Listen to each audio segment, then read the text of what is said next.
每天练习英文5分钟，流利英文交谈不是梦。Hey everyone, welcome back to another English lesson. I'm Jack. And I'm Sophie. Today, we are talking about something very fashion-forward. We're diving into the world of the 2026 Winter Olympics, specifically the team uniforms. You know, the Olympics isn't just about sports anymore. It's basically a massive, snowy runway. Every 4 years, countries compete to see who has the most stylish gear. Indeed, it's a mix of culture, technology, and high fashion. We've got a great dialogue between two friends, Joe and Liz, discussing this year's designs. It's full of useful descriptive language. So, let's take a listen to their conversation. Pay attention to how they describe the colors and the vibes of each team. Before we dive into the topic, a quick heads up. If you enjoy this, definitely like, subscribe, and share it around. Now, let's go! Hey Liz, have you seen the uniforms at the Winter Olympics this year? Every team looks so different this year. I didn't expect the designs to be so creative. I know! It feels like the designers really tried to mix tradition with something modern. Did you see the Norwegian team? Their uniforms look like they came straight from a fashion show. Yeah, the red and blue geometric shapes. They look sharp. I heard the design was inspired by old Viking patterns. That's true. And they used recycled materials too. Many teams are doing that this year. Sustainability is a big trend. Speaking of trends, everyone online is talking about the Mongolian team's uniforms. They look so clean and elegant. Oh yes, the white jackets with the soft gold lines. The designer said the idea came from winter sunlight on fresh snow. I love that image. It feels peaceful. It does. And the cut of the jacket is so smooth. It almost looks like something you could wear on the street, not just in the Olympics. For sure. But my favorite so far is the Canadian team. The maple leaf pattern on the sleeves is so cool. It's bold, but not too loud. I liked that too. And the deep red color really stands out. It feels strong, like they're ready to win everything. Maybe they will, but did you see the Italian team? Their uniforms look like they came from a luxury brand. The navy blue ones with the silver details? Yes, and the designer said the silver lines represent the Alps at night. I think that's such a poetic idea. It is, and the fit looks amazing. Italians always know how to make clothes look stylish. True, but the most surprising one for me was Sweden. Their uniforms have this soft gradient from blue to white. It looks like ice melting into the sky. That one was beautiful, and the material looked super light. I bet the athletes love wearing it. True, comfort is so important, especially in winter sports. You need to stay warm but still move easily. Right. Oh, and what about the US team? Everyone is talking about their new design too. The navy jackets with the bright red stripe? Yeah, I think they wanted something classic but still sporty. The stripe is supposed to represent energy and forward motion. That makes sense. It looks fast, even when the athletes are just standing still. Absolutely. And the inside lining has little stars. It's a nice detail. I love how every team has a story behind their design. It makes the uniforms feel more meaningful. Same here. It's not just clothes. It's culture, history, and creativity all mixed together. That was a fun chat. Jack, there were some great intermediate level phrases in there. Let's look at a few. First one. straight from a fashion show. Liz said the Norwegian uniforms look like they came straight from a fashion show.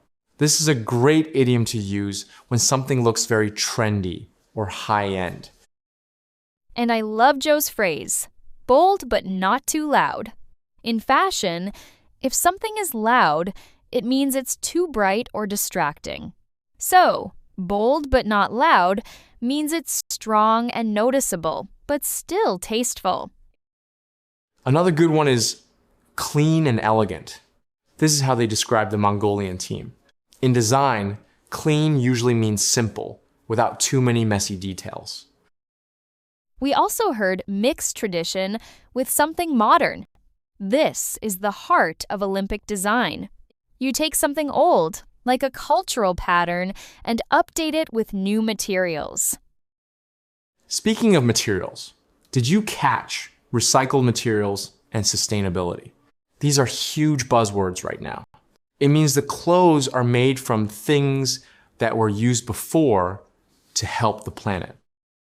Now, we've looked at the vocabulary, but how do you actually describe an outfit like a pro, whether it's an Olympic uniform or your friend's new jacket? We have a simple formula for you. When talking about fashion, try to mention 3 things: the cut, the texture, and the vibe. First off, you've got to look at the cut. Basically, how the garment actually sits on the body.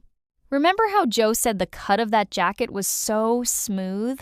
He's talking about the silhouette.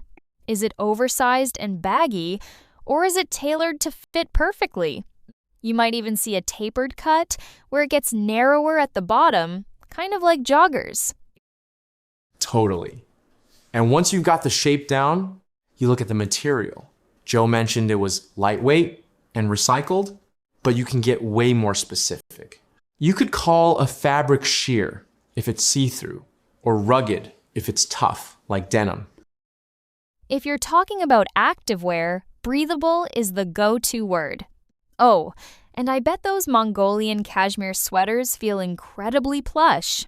You know, that really thick, soft luxury feel. That's so true. Then comes the best part, the vibe. This is where you describe the energy of the whole look. Like, does it feel retro, like it's straight out of the 70s? Or is it more edgy, modern, rebellious, and cool? Sometimes the best outfits are understated though. They aren't loud or flashy, just simple and high quality. So, if I were describing the Italian team, I'd say it has a tailored cut, a sleek texture, and a very luxurious vibe. Indeed. It makes you sound much more fluent than just saying, I like the blue jacket. Now, Joe and Liz mentioned a few teams. Let's see if their stories match the real-life inspirations for the Milano Cortina 2026 games. Let's start with Mongolia. Their uniforms actually went viral. They were designed by Goyal Kashmir. Sophie, they weren't just guessing about the winter sunlight. The design is heavily inspired by the land of the eternal blue sky, and traditional deals the classic Mongolian robes. It's stunning. My ranking? I'm putting Mongolia at the very top. It's literally a masterclass in cultural storytelling. I agree, but don't sleep on Team USA. Joe mentioned the navy jackets. They're Ralph Lauren. What's neat is the intarsia technique they used. It's a special way of knitting that makes the designs look almost inlaid, and wooden toggles to give it a vintage ski look. It's very Americana. What about Canada? Lululemon is the designer there. They used a topographic map print, which looks like the physical shape of the Canadian land and iceberg-inspired blues. And we can't forget the hosts, Italy. Their uniforms are by Emporio Armani. They kept it very luxury, with navy blue and gold accents. It represents the elegance of the Italian Alps. So, Jack, what's your final ranking? Norway is definitely my top pick. I love those bold, Viking-inspired geometric shapes by Dale of Norway. Then there's Mongolia. The cashmere there is just so high-end. Next up is Canada. There's something so unique about that iceberg color scheme. Great list. To our students at home, which team uniform would you wear? Are you a fan of the clean and elegant look? Or do you prefer something bold and loud? Leave a comment below using one of the phrases we learned today, like clean, sharp, or straight from a fashion show. We can't wait to see your rankings. Thanks for joining us today. See you in the next lesson. Bye. Okay, that's all for today. Thank you so much. See you next time.